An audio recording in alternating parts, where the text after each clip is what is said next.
Hello friends, welcome back to my channel Time to Learn. I am Dr. Sita. Today we will learn about past indefinite tense. इससे पहले video में हम लोगों ने पढ़ा था टेंसेस के बारे में और प्रेजेंट इंडेफिनिट टेंस के बारे में। अगर आप लोगों ने अभी तक वो वीडियो नहीं देखी तो पहले प्लीज़ उसे देखिएगा, जिसका लिंक मैं आपको डिस्क्रिप्शन बॉक्स में दे दूँगी। चलिए स्टार्ट करते हैं past indefinite tense. Past indefinite tense क्या होता है, ये नाम से ही क्लियर है कि हम किसके बारे में बात कर रहे हैं। हम बात कर रहे हैं पास्ट के, यानी कि जो समय निकल गया, जो बीत गया, मीन्स भूतकाल के बारे में। देखिएगा, the past indefinite tense is used for habits और repeated action in the past. Means कि पास्ट इंडेफिनिट टेंस क्या है, जो यूज़ होता है जो भी हमारी हैबिट्स और रिपीटेड एक्शन होते हैं पास्ट में, जो काम हमने पास्ट में किया और जो हमारी पास्ट में हैबिट थी, जो इस चीज़ के को बताता है, that comes in the category of past indefinite tense. Okay, इसे बेटर समझने के लिए देखिएगा, we use the simple past tense for an action finished at some time in the past.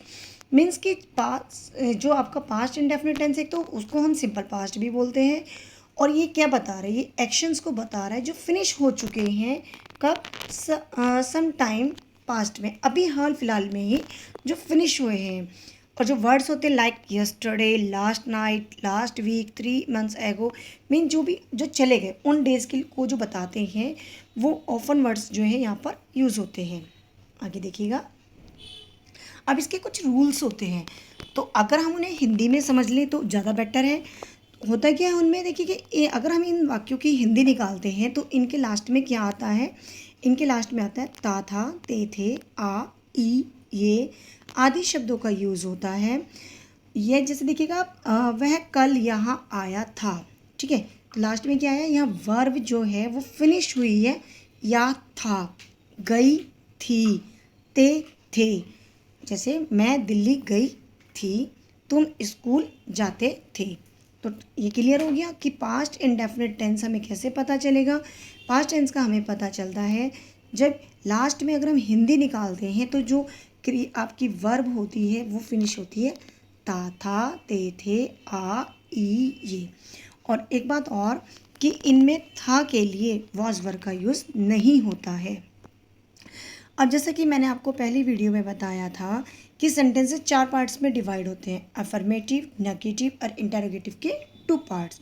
तो देखिएगा सेम यहाँ पर है अफर्मेटिव, जिसको हम पॉजिटिव सेंटेंस भी बोलते हैं। तो उसका रूल क्या है, अफर्मेटिव को बोलते हैं हम सकारात्मक वाक्य, ठीक है। तो उसका रूल क्या है, किसी भी सेंटेंस को फॉर्म करने के लिए क्या ज़रूरत होता है, subject plus verb plus object. तो मैं आपको पहले बता चुकी हूँ कि सब्जेक्ट और ऑब्जेक्ट किसी भी सेंटेंस में सेम रहता है, लेकिन जब वर्ब चेंज हो जाती है तो पूरा का पूरा टेंस चेंज हो जाता है। तो देखिएगा यहाँ पर, यहाँ क्या यूज़ हुआ है, सब्जेक्ट प्लस वर्ब की सेकंड फॉर्म, जबकि प्रेजेंट इंडेफिनिट टेंस में हम क्या यूज़ करते थे, वर्ब की फर्स्ट फॉर्म प्लस ऑब्जेक्ट, ठीक है। लेकिन यहाँ क्या हुआ, यहाँ पर वर्ब की सेकंड फॉर्म हो गई, तो इसलिए ये क्या हो गया हमारा पास्ट इंडेफिनिट। और एक इम्पॉर्टेंट बात और कि ओनली अफर्मेटिव सेंटेंसेस में वर्ब की सेकंड फॉर्म आती है, ठीक है। एग्जांपल्स देखिएगा, मैं कल स्कूल गया था, ओके, मैं कहाँ गया था, स्कूल गया था, या था आ गया, या सिंपल कहते हैं मैं स्कूल गया, मैं कल स्कूल गया, सॉरी, ठीक है। तो अब क्या हुआ, I went to school yesterday. अब आप देखिएगा, आई सब्जेक्ट हो गया, वेंट क्या है, गो की सेकंड फॉर्म है, स्कूल आपका ऑब्जेक्ट हो गया, और यस्टरडे क्या बता रहे हैं, जो कल बीत गया, ठीक है। तो यहाँ पर अगर ये वेंट की जगह गो होता और यस्टरडे की जगह टुडे होता तो ये आपका सेंटेंस कौन सा हो जाता, सिंपल प्रेजेंट इंडेफिनिट, ओके। अब यहाँ देखिएगा, तुमने एक पत्र लिखा था, ठीक है, लिखा था मतलब लिख लिया तुमने इसके, तो क्या हो गया, यू रोट अ लेटर। अब यहाँ पे क्या हुआ है, राइट की सेकेंड फॉर्म आ गई रोट, ओके। तो ये बता रही है कि हमारा ये टेंस पास्ट इंडेफिनिट है। और अगर यहाँ पे हम रोट को राइट कर देते हैं तो हमारा सेंटेंस वापस चला जाएगा प्रेजेंट इंडेफिनिट में।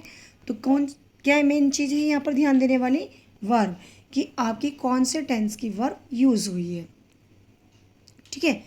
अब देखिएगा यहाँ पर कि और एग्जांपल्स देखिएगा, मैं अपना काम करती थी, क्या करती थी, अपना काम करती थी, तो she did her work. She हो गया आपका सब्जेक्ट और वर्क हो गया आपका ऑब्जेक्ट और डिड क्या हो गया वर्ब।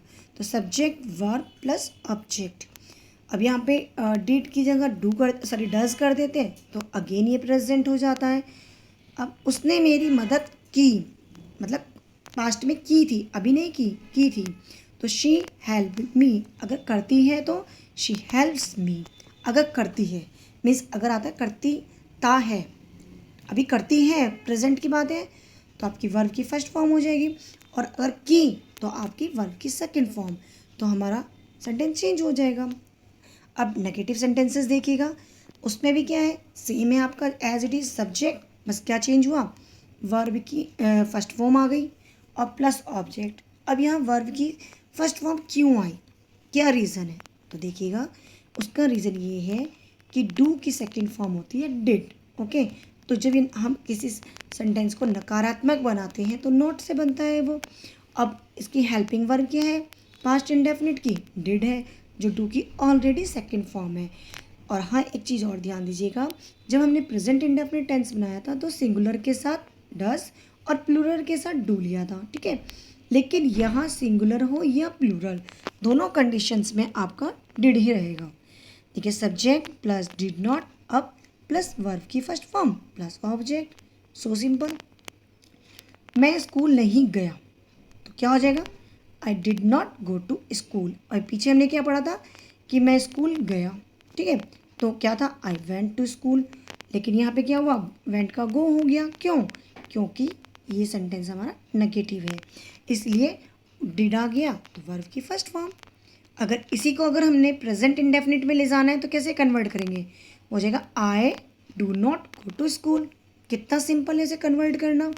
और बच्चे कंफ्यूज हो जाते हैं जब एग्ज़ाम्स में आता है कि सेंटेंस को आप इंटरचेंज करें, कुछ भी नहीं है अगर रूल्स को समझ लिया जाए।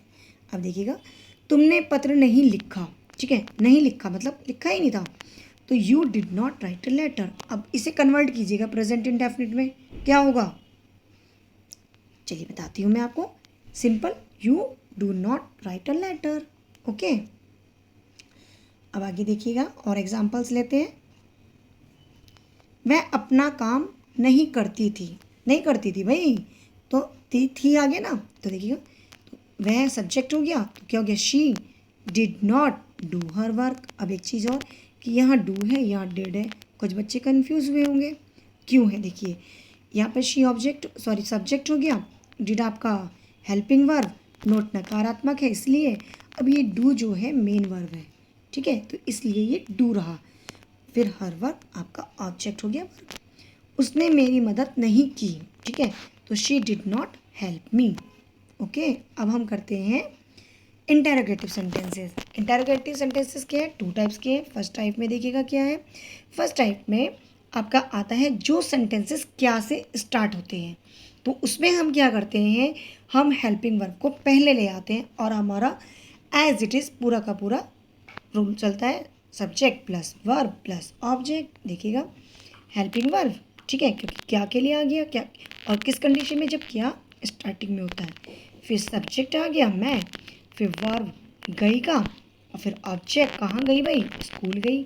तो did I go to school yesterday, क्या मैं कल स्कूल गई थी। क्या तुमने पत्र लिखा था, तो did you write a letter. अब इसी को इंटरचेंज कीजिएगा प्रेजेंट इंडेफिनिट के इंटेरोगेटिव फर्स्ट पार्ट में, कैसे हो जाएगा, तो हो जाएगा do simple, I go to school, yesterday है तो पहले का था, तो अब आज की बात कर रहे हैं तो टुडे। अगले में do you write a letter, so simple. आगे देखिएगा, क्या वह अपना काम करती थी, फिर वह क्या पहले है, तो क्या रूल चला, डिड आपका हेल्पिंग वर्ब आ गई, वह सब्जेक्ट हो गया, डू काम के लिए है, हर वर्क, ठीक। क्या उसने तुम्हारी मदद नहीं की। अब एक चीज़ और देखिएगा, अगर इंटेरोगेटिव में ही नकारात्मक भी आ जाता है, नेगेटिव भी आ जाता है, तो क्या करते हैं, तो उस कंडीशन में helping verb plus subject plus not plus main verb plus object. तो did she not help you.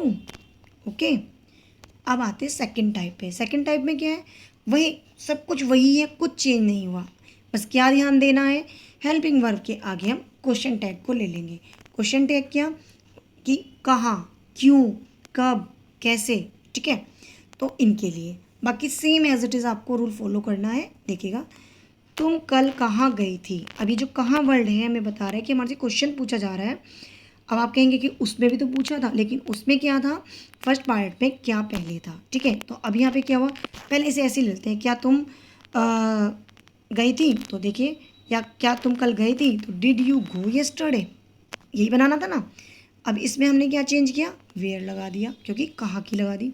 तो where did you go yesterday, तुम कल कहाँ गई थी, ठीक है। अब आगे और देखिएगा, उसने कल रात क्या खाया। अब क्या स्टार्टिंग में नहीं है, कहाँ है, बीच में है। तो अब हम उसके आगे इंग्लिश फिर से लिखेंगे, what did she eat last night, संगीत कौन पसंद करता था। अब यहाँ पर जब कौन वाले सेंटेंस आते हैं, हेल्पिंग वर्ब यूज़ नहीं करते, वह हम मेन वर्ब में ही आपके टेंस के अकॉर्डिंग वर्ब को यूज़ करते हैं। जैसे कि पास्ट इंडेफिनिट की कौन सी फॉर्म लगती है, सेकंड लगती है, अगर नेगेटिव और इंटरोगेटिव का डिड नहीं लगना हो तो, ठीक है। तो देखिएगा, हु लव्ड म्यूज़िक, और इसे पास्ट में प्रेजेंट में ले जाना है, तो हु लव्स म्यूज़िक, ठीक है। तो आई होप यू आपको समझ में आया होगा कि क्या है, कुछ भी नहीं है। ध्यान दीजिएगा कि बस हमें मेन फोकस किस चीज़ पे डालना है, हमें मेन फोकस डालना है वर्ब पे, क्योंकि वर्ब एक बहुत इंपॉर्टेंट रोल प्ले करती है किसी भी टेंस को क्या करने का, चेंज करने का, कौन किसी भी काल में ले जाने का, किसी भी टाइम में ले जाने का। अगर वर्ब आपकी प्रेजेंट वाली है, यानी कि फर्स्ट फॉर्म है, और प्लस नेगेटिव और इंटरोगेटिव में डू डज का काम करती है, ठीक है। और आपका पास्ट इंडेफिनिट में क्या हो जाता है, अफर्मेटिव में आपकी सेकंड फॉर्म आ जाती है, नेगेटिव और इंटरोगेटिव में आपकी फर्स्ट फॉर्म आ जाती है, क्योंकि डू का जो है डिड ऑलरेडी सेकंड फॉर्म है, तो इसलिए हमें उसमें वर्ब में चेंज नहीं करना पड़ता। तो मुझे लगता है कि आपको ये वीडियो बहुत अच्छी लगी होगी, समझ में आई होगी।